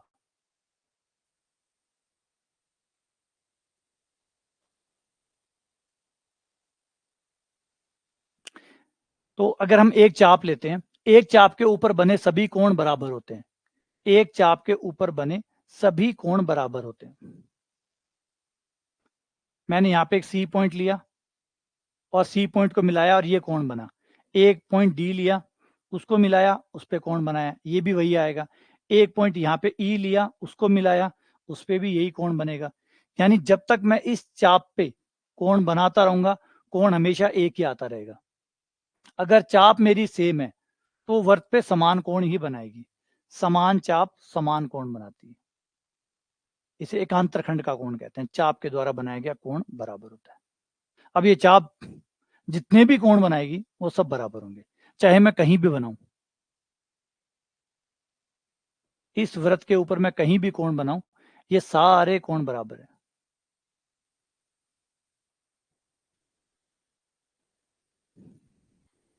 जब तक चाप सेम रहेगी, बनने वाले कोण भी सेम रहेंगे। अगली, ये इंपॉर्टेंट पर में, इसमें केंद्र पे बना कोण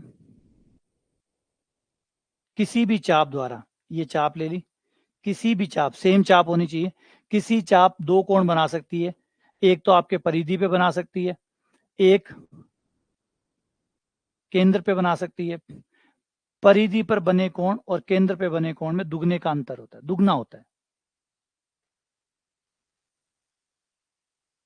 अगर ये थीटा है तो ये दो थीटा है, अगर ये थीटा है तो ये दो थीटा है।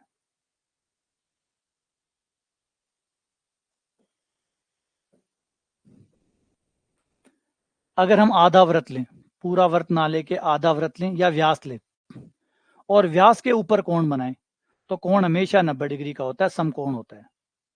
अर्धवृत्त का कोण हमेशा समकोण होता है। चाहे यू बनाओ, चाहे यूं बनाओ, चाहे यूं बनाओ, ये हमेशा 90 डिग्री का होगा। व्यास पर बना कोण, व्यास को आप आधार के तौर पे इस्तेमाल करें और वृत्त की परिधि पर कोण बनाएंगे तो वो कोण हमेशा 90 डिग्री का होगा, समकोण होगा।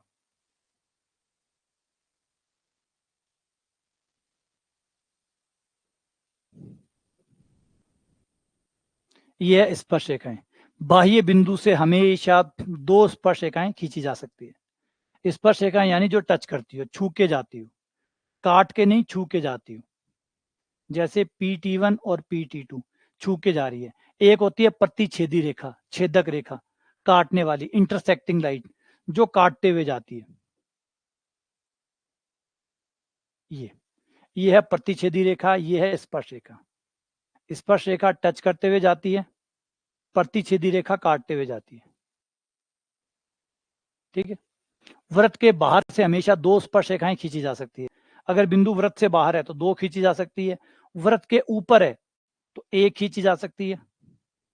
अगर बिंदु वृत्त के ऊपर है तो एक खींची जा सकती है, वृत्त के अंदर है तो जीरो। अगर वृत्त के अंदर है, आप रेखा खींचेंगे तो वो काटेगी, ना कि टच करेगी, वो फिर काटेगी। अगर बिंदु वृत्त के अंदर है तो स्पर्श रेखा जीरो होगी, वृत्त के ऊपर है तो एक होगी, और वृत्त के बाहर है तो दो होंगी, ऊपर और नीचे की तरफ। स्पर्श रेखाओं की लंबाई, अगर दो स्पर्श रेखाएं हैं तो इनकी लंबाइयां बराबर होती है। खींची गई स्पर्श रेखाओं की लंबाइयां बराबर होती है। एक बिंदु से, एक बाह्य बिंदु से खींची गई स्पर्श रेखाएं समान लंबाई की होती है।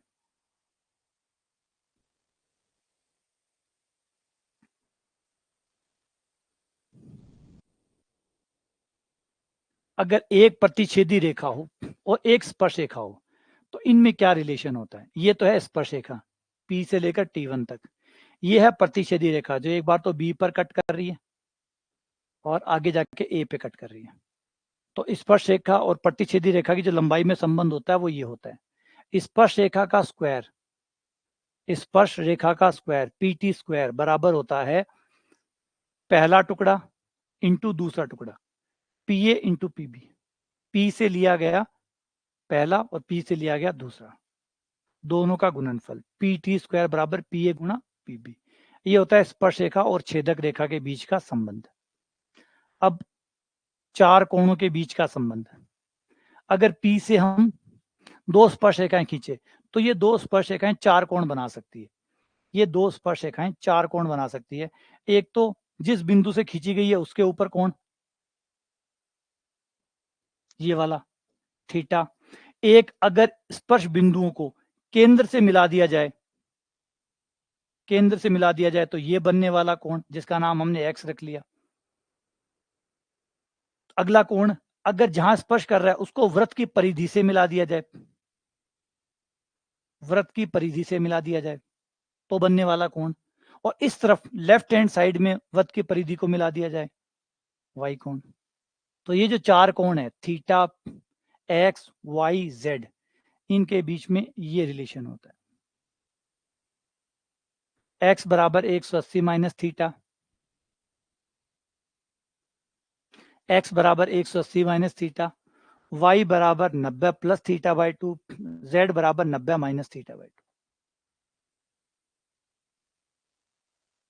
x बराबर 180 माइनस थीटा, y बराबर 90 प्लस थीटा बाई 2, z बराबर 90 माइनस थीटा बाई 2। ये इन चारों के बीच का रिलेशन होता है। अगर एक्स वाई जेड में से कोई भी दिया हुआ है तो वो रख लो, थीटा निकाल लो। एक्स वाई जेड में से कोई भी दिया हुआ है तो वो रख लो और थीटा निकाल लो, ठीक है। और थीटा निकलने के बाद में थीटा रख के वाई और जेड निकालो। मान लो एक्स दिया हुआ है, एक्स रखा, थीटा निकल जाएगा, थीटा रख के वाई जेड निकल जाएगा। तो आप एक कोण से चारों कोण निकाल सकते हैं।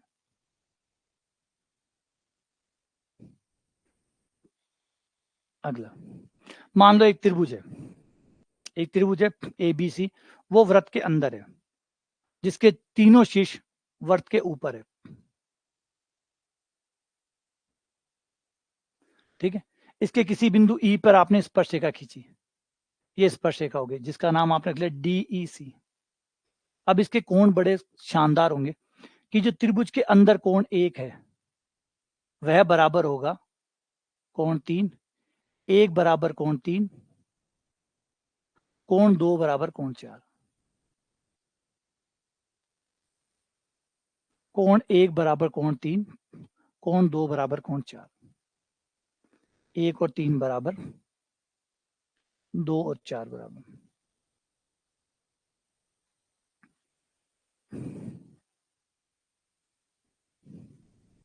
ठीक है, समझ में आ गई ये चीज समझ में आ गई आपको?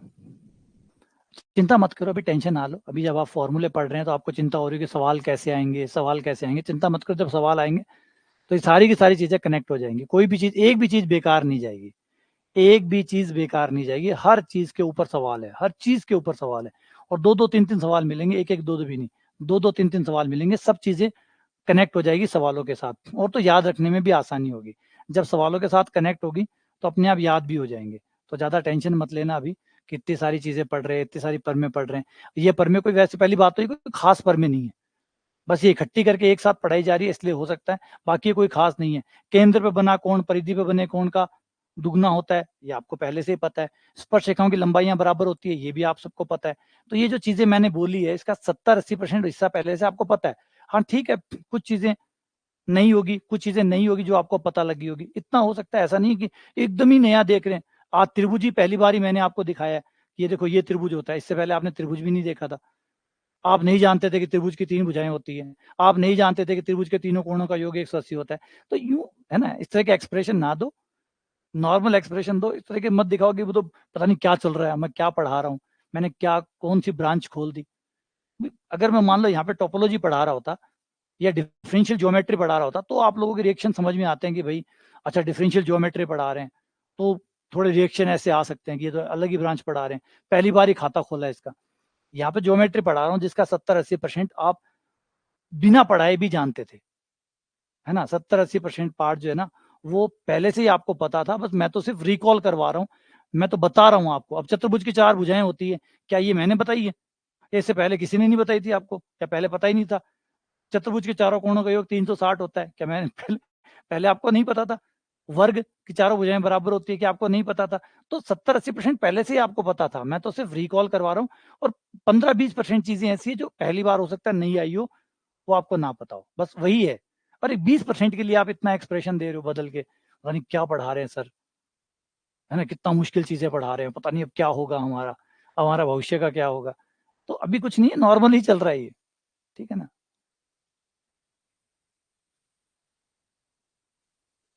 वो कल शुरू कर, ज्योमेट्री बहुत टफ है। मैं पढ़ा रहा था त्रिभुज, मैंने कहा त्रिभुज होता है जिसकी 3 भुजाएं होती है, 3 कोण होते हैं, इतने में एक का मैसेज आया, ज्योमेट्री बहुत टफ है। तो मैंने कहा यार ऐसा क्या बता दिया मैंने कि ज्योमेट्री टफ है, त्रिभुज की 3 भुजाएं होती है, हमेशा से होती है, आज थोड़ी मैंने बनाई है, यहाँ से थोड़ी मैंने शुरू किया कि पहली बार मैं ही व्युत्पत्ति कर रहा हूँ, मैं ही वो बता रहा हूँ कि त्रिभुज है, उसकी 3 भुजाएं होती है, जब, है ना। याद है आप लोगों को कल जब सुबह क्लास, जब हमारी क्लास स्टार्ट हुई थी, तब मैंने वो कहा था कि त्रिभुज, त्रिभुज से स्टार्ट किया था कि त्रिभुज वो होता है जिसकी 3 भुजाएं होती है, 3 कोण होते हैं, है ना, 3 शीर्ष होते हैं। इतने में मैसेज आया कि ज्योमेट्री बहुत टफ है। यार अभी तो कुछ ऐसा शुरू हुआ ही नहीं हुए, अभी तो शुरू ही नहीं हुआ, अभी तो सवाल होंगे और होंगे तो ये प्रतिक्रिया बनती है, अभी तो इसकी कोई प्रतिक्रिया की जगह ही नहीं। अभी तो खाली वही चीजें बस एक बार याद करवा रहा हूँ कि भैया ये पढ़ा है, और नहीं तो ये बिना पढ़ाई भी हम सवाल कर सकते थे, ये बिना याद करवाए भी सवाल कर सकते थे। बस ये सोचा कि ठीक है, किसी को याद है किसी को नहीं है, तो एक बार रिवीजन हो जाएगा और आपको याद हो जाएगी, ताकि फिर ये ना रहे कि किसी को याद है किसी को याद नहीं है।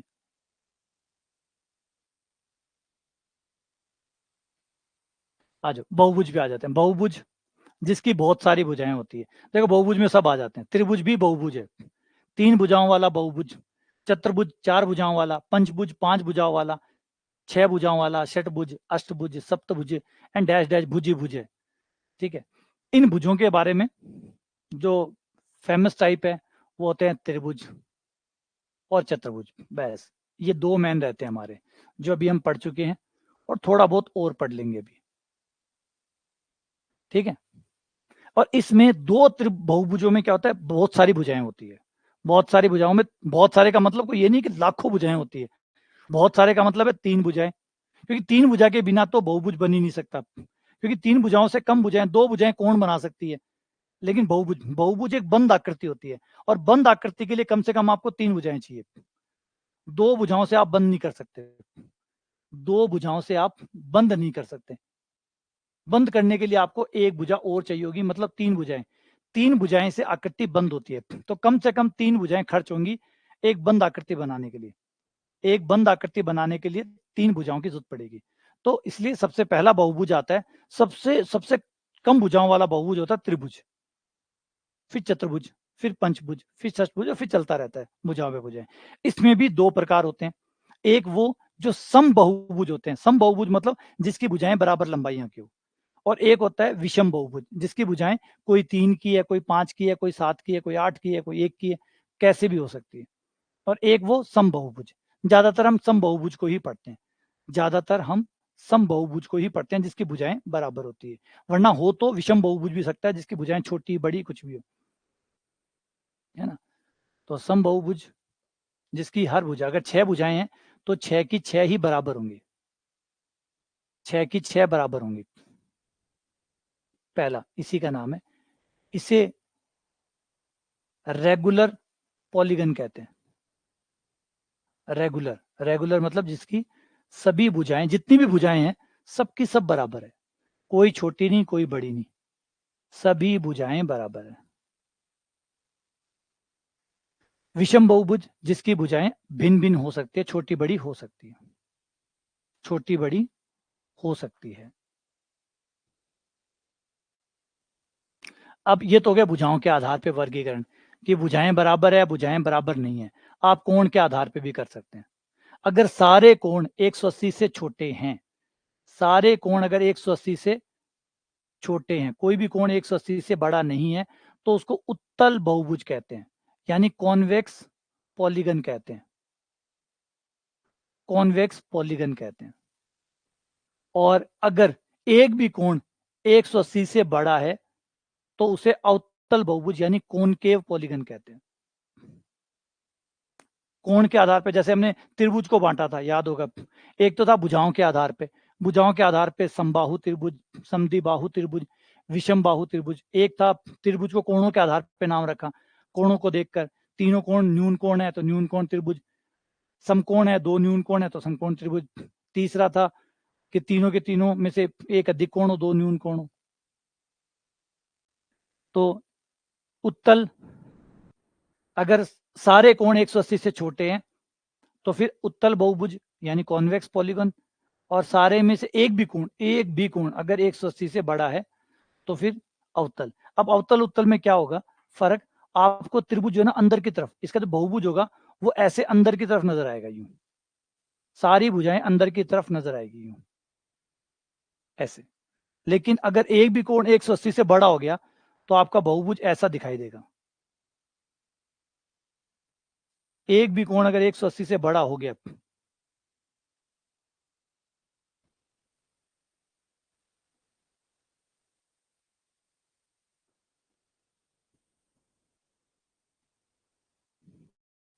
ये देखो ये कोण 180 से बड़ा हो गया, 180 से बड़ा होते ही भुजाएं जो है वो अंदर की तरफ मुड़ जाती है, भुजाएं अंदर की तरफ मुड़ जाती है 180 से ज्यादा होते हैं। तो हमारे जो चतुर्भुज होते हैं, पंचभुज होते हैं, उनकी भुजाएं यूं बाहर की तरफ खुलती है। लेकिन 180 से ज्यादा कोण होते ही जो भुजाएं हैं वो घूमकर अंदर आ जाती है। तो हम इन टाइप के जो होते हैं इनको पढ़ते ही नहीं है, हम उत्तल बहुभुज को ही पढ़ते हैं ज्यादातर, जिनके कोण 180 से छोटे होते हैं उन्हीं को ही पढ़ते हैं। तथा और बहुभुजों में भी ज्यादातर सम बहुभुज को ही पढ़ते हैं, क्योंकि उसके अलावा तो फिर बहुत कॉम्प्लिकेटेड हो जाते हैं, बहुत ज्यादा हो जाते हैं।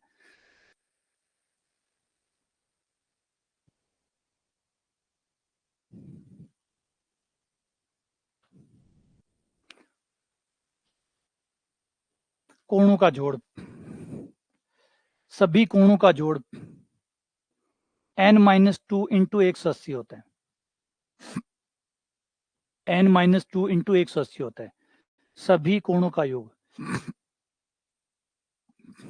n-2 into 180।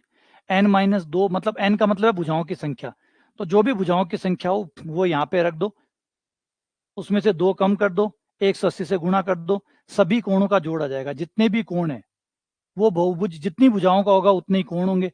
पंच बहुभुज में 5 कोण होंगे, षष्ठ भुज में 6 होंगे, सप्तभुज में 7 कोण होंगे। तो जितने भी कोण होंगे उनके सारे कोणों का जोड़ n-2 इंटू 180 हो जाएगा।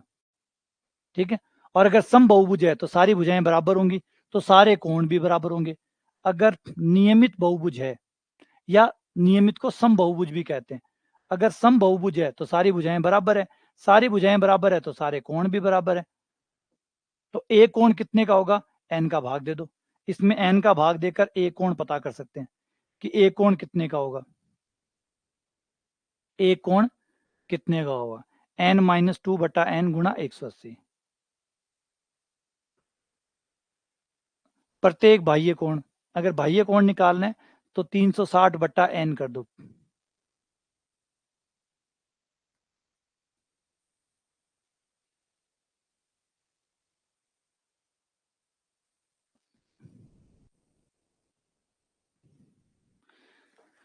इसमें थोड़ा सा हल्का सा डाउट है,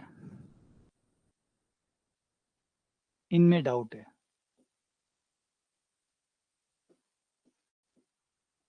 360 बटा n, ये तो शायद नहीं होता, n+2 होता है, n+2 बटा n होता है।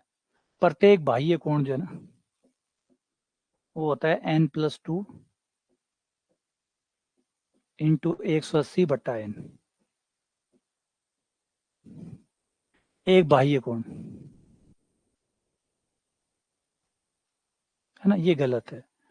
जो आंतरिक कोण है और बाह्य कोण है, अगर एक बाह्य कोण आपको निकालना हो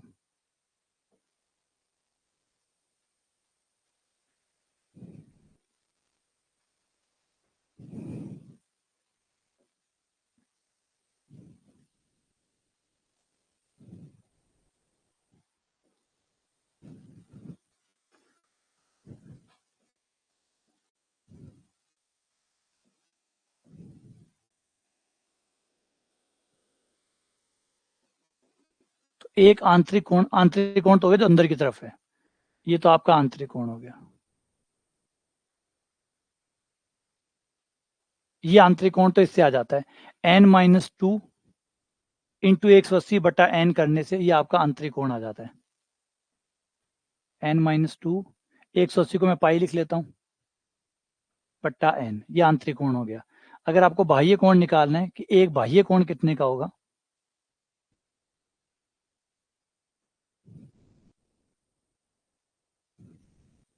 तो ये होगा n+2 π/n। ये आपका बाह्य कोण हो गया। और दोनों का अनुपात जब निकालोगे, दोनों का अनुपात, आंतरिक कोण और बाह्य कोण का अनुपात निकालोगे, तो अनुपात हो जाएगा n-2 बटा n+2।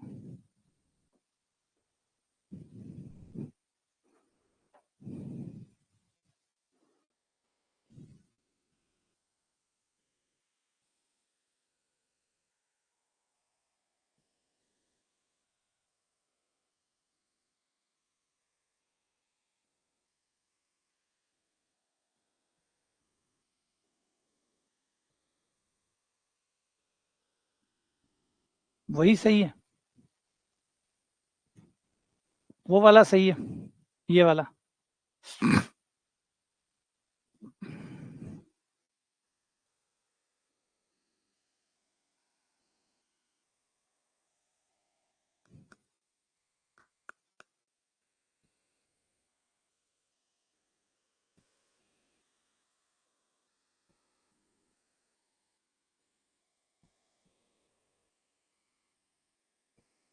देखो चलो एक बार इसको बना लेते हैं, इसको क्यों किंतु परंतु रखें, आओ व्युत्पत्ति कर लेते हैं।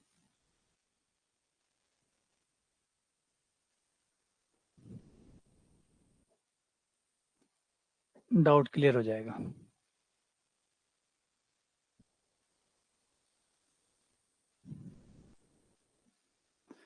एक आंतरिक कोण हमें पता है, आंतरिक कोण और बाह्य कोण, ये वाला ले लेते हैं। ये आंतरिक कोण हो गया, इसे θ1 नाम दे देता हूं, और बाह्य कोण जो है वो θ2 नाम दे देता हूं। दोनों कोणों का जोड़ मिला के 360 होगा। आंतरिक कोण प्लस बाह्य कोण बराबर 360, क्योंकि पूरा वृत्त बन गया। तो θ1 प्लस θ2 बराबर 360, ये हो गया 360। ठीक है, और बाह्य कोण बराबर हो गया θ2 बराबर 360 माइनस θ1, 360 माइनस θ1। θ1 का मान रख दो, ये रहा आंतरिक कोण।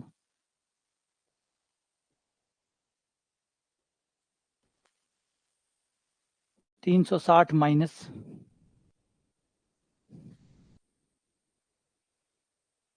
n-2 बट्टा n इंटू 180 डिग्री। ठीक है, लघुत्तम ले लें।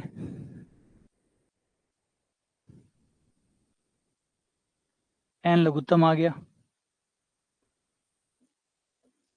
360 n माइनस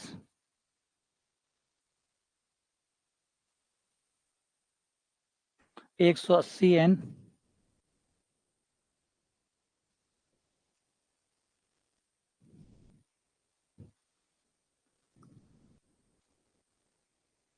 प्लस 360।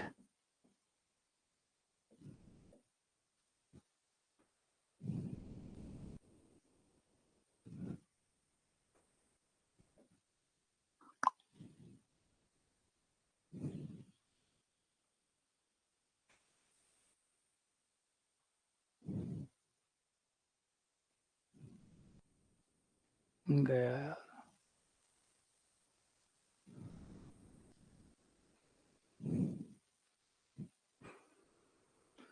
हाँ वो तो उड़ गया, तो आएगा तो ये।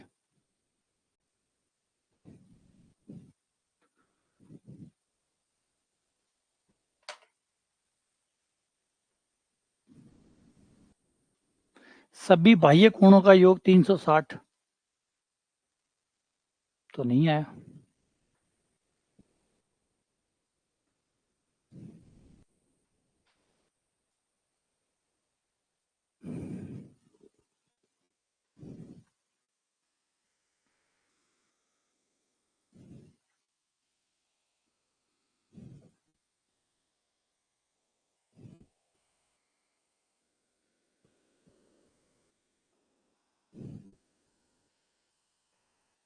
ये ले लो, इसमें आंतरिक कोण और बाह्य कोण, ये हो गया था हमारा θ1, ये हमारा हो गया था θ2। θ1 प्लस θ2 बराबर हो जाता है 360 का।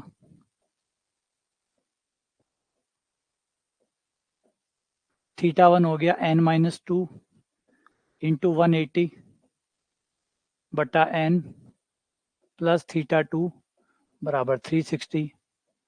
θ2 बराबर हो गया 360, लघुत्तम भी ले लो, 360 n माइनस 180 n प्लस 360 बटा n। θ2 बराबर 180 n 360 बटा n, 180 कॉमन, n प्लस 2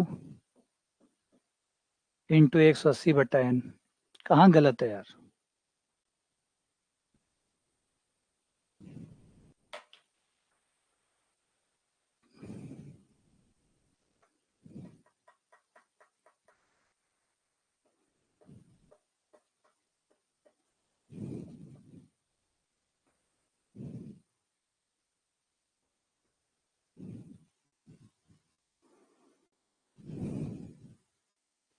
अच्छा, वो लोग उसको शायद बढ़ाने पे जो बाह्य कोण बन रहा है उसकी बात कर रहे होंगे, है ना? आप लोग शायद दूसरे बाह्य कोण की बात कर रहे हैं, मैं शायद दूसरे बाह्य कोण की बात कर रहा हूँ, ये कंफ्यूजन हो सकता है। आप लोग बाह्य कोण मान रहे होंगे, भुजा को आगे बढ़ाने पर जो कोण बन रहा है उसको बाह्य कोण मान रहे होंगे। आपका जो मेरा जो बाह्य कोण है वो है इस कोण को छोड़ने के बाद जो बचा वो बाह्य कोण है, और आप जिस बाह्य कोण की बात कर रहे होंगे वो ये वाला होगा। ये जैसे भुजा है, इस भुजा को आगे बढ़ा दिया, इस भुजा को आगे बढ़ाने के बाद ये हुआ आंतरिक कोण और ये आपका हुआ बाह्य कोण। आप इस बाह्य कोण की बात करें, डिपेंड कर रहा है कि हम कौन से बाह्य कोण की बात कर रहे हैं, है ना? हम कौन से बाह्य कोण की बात कर रहे हैं? दो बाह्य कोण है, एक तो ये वाला है कि भुजा को आगे बढ़ा दें उसके बाद जो बनता है बाहर वाला, उसकी बात हो रही है, वो बाह्य कोण है, भुजा वाला बाह्य कोण। एक है पूरा ही बाह्य कोण जो बच गया उसके अलावा, वो बाह्य कोण। तो मैंने जो बनाया वो उसके लिए बनाया, ना कि उसके लिए बनाया। तो हो सकता है वो उस हिसाब से सही हो, है ना? इस हिसाब से जो आप बता रहे हो, इस वाले गणित के हिसाब से वो सही हो। हाँ, तो इसकी बात कर रहे हो तब सही है, इसकी बात कर रहे हो तब सही है। हाँ, तब फिर वो ठीक है। अगर भुजा को आगे बढ़ाने पर जो कोण बन रहा है बाह्य कोण, उसके पॉइंट ऑफ व्यू से बात कर रहे हैं तो ये सत्य है ना? तो यहाँ हम बाह्य कोण को ठीक कर लेते हैं कि हमारा बाह्य कोण का मतलब अर्थ से अनर्थ ना हो जाए। हमारे बाह्य कोण का मतलब हमारे लिए ये था और इनके लिए ये है। जिसके लिए ये अर्थ है उसके लिए ये बात सही है कि जो बाह्य कोण है, भुजा वाला बाह्य कोण है, दो दो ये वाला,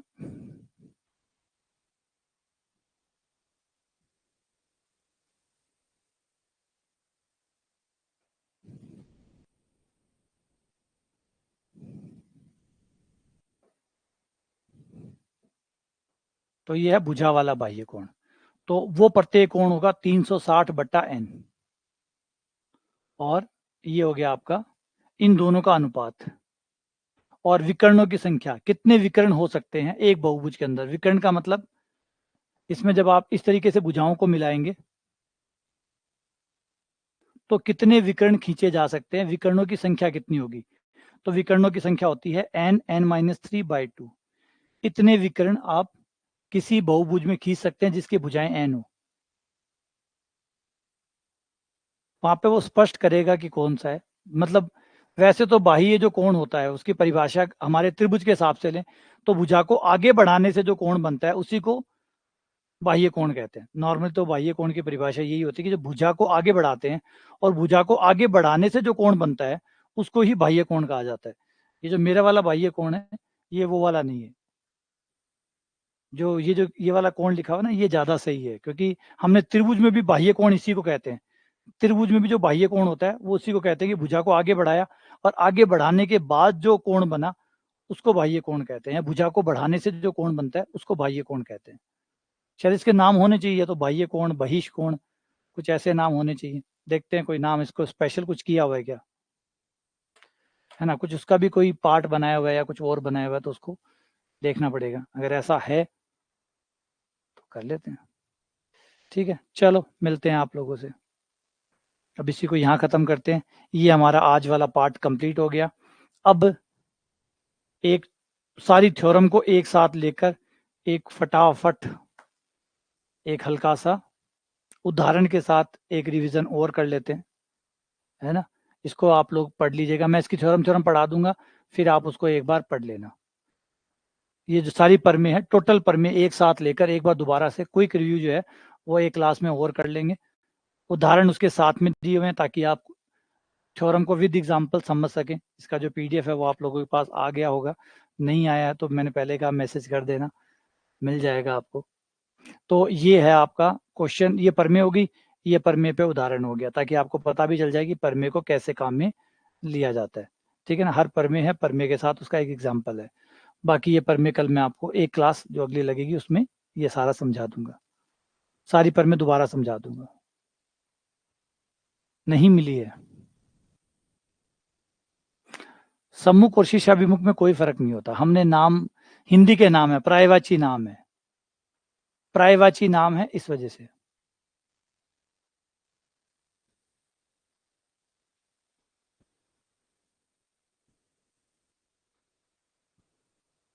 ठीक है, मिल गई है ना। हाँ ठीक है, नहीं मिली है तो ये कई कह रहे हैं, कई को नहीं मिली, बाकियों को मिल गई।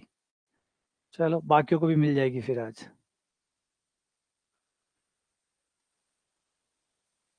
नहीं मिली, ठीक है, फिर आज दोबारा आपको भिजवा दूंगा, दोबारा भिजवा दूंगा। ऐप में ही भेजूंगा, ऐप में है, ऐप में आएगी, फिर आप लोग कर लेना। क्योंकि ग्रुप में तो, व्हाट्सएप ग्रुप में कोई है कोई नहीं है। ठीक है, चलो मिलते हैं आप लोगों से।